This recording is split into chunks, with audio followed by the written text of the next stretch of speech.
कि रतिया में देखनी सपना। दोनों हाथ ऊपर उठा के, दोनों हाथ, जो जो बाबा भोलेनाथ की दीवानी है एक बार हाथ उठा लेंगे, दोनों हाथ, दोनों हाथ, और ताली बजना चाहिए कि बाबा भोलेनाथ हमारे एकदम भीरी में आएंगे। कहना है क्या कि रतिया में देखनी सपना,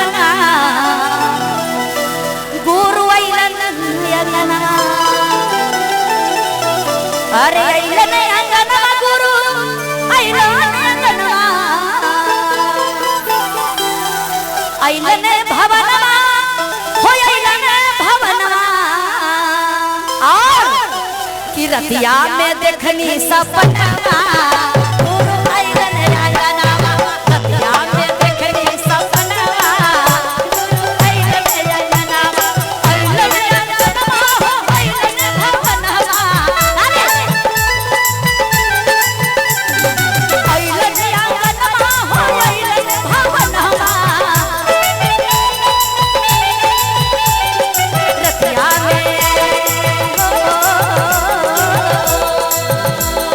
रतिया में देखनी सपना, गुरु अइलन अंगना, रतिया में देखनी सपना, गुरु अइलन अंगना। आई थोड़ा सा चलो ताली ताली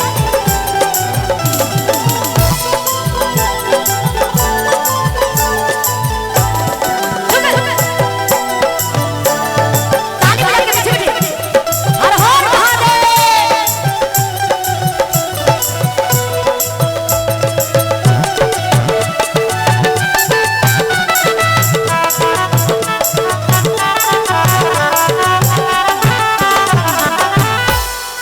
और कहल का दीदी थोड़ा सा आ जाए इधर, हाँ जगह नहीं है, कम है। बड़की पुतोहिया के दिल में हम कहनी, सिरे में गुरु के आसन सजवनी, बड़की पुतोहिया के दिल में हम कहनी, मंदिरे में गुरु के आसन सजवनी,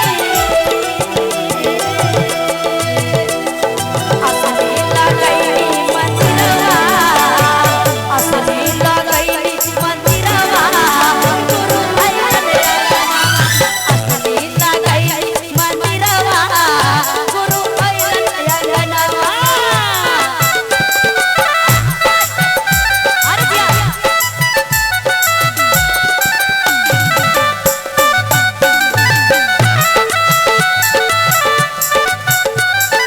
हाँ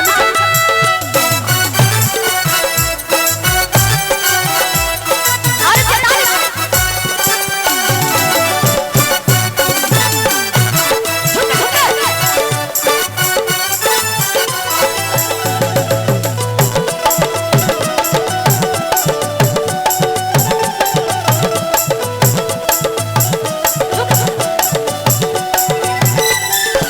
और गुरु बहना कर रही है महादेव के दरबार में।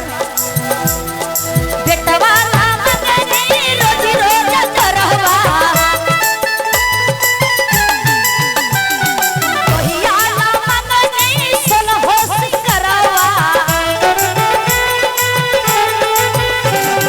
बेटवा नाम गनी सर्विस न करिया, ओहिया नाम गनी सन हो सिंगरवा,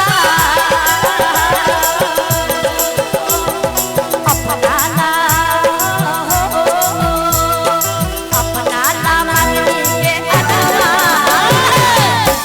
बोलिए शंकर भगवान के कि अपना न मंगनी हम ज्ञानवा, गुरु अइलन भवनवा। सब मिलकर मांगेंगे ना है महादेव से, तो शर्माते हैं का है? कहावत है कि जो करते हैं शर्म बाबा के दरबार में उनको फूट जाती है करम। तो आप लोग करम बरमाने आए हैं तो दोनों हाथ उठा लेंगे और झूम के कि अपना न मंगनी ज्ञानवा, गुरु अइलन अंगनवा, कि अपना न मंगनी के अनवा, गुरु अइलन अंगनवा, अपना न मंगनी के अनवा, गुरु अइलन अंगनवा, रतिया में देखनी सपना,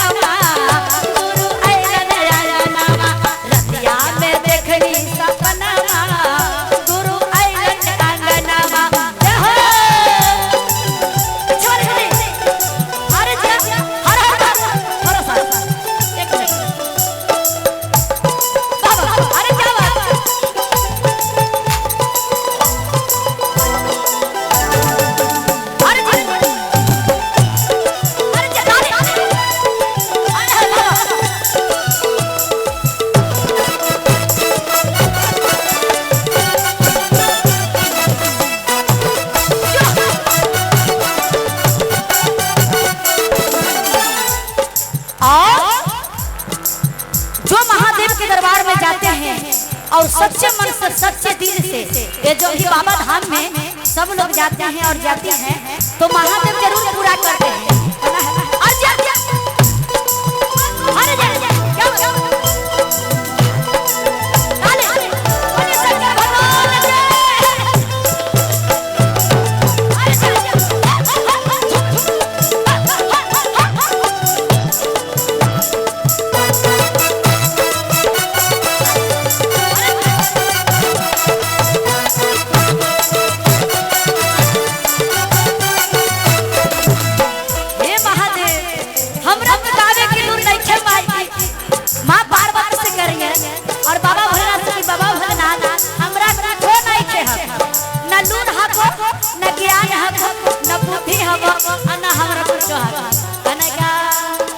अंधरा के आँख देवन कोढ़िया के काया, निर्धन के भाग देवन दुखिया के सुखा।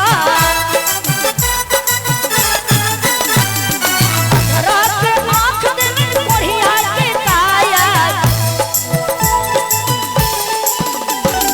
निर्धन के भाग देवन दुखिया के सुखा।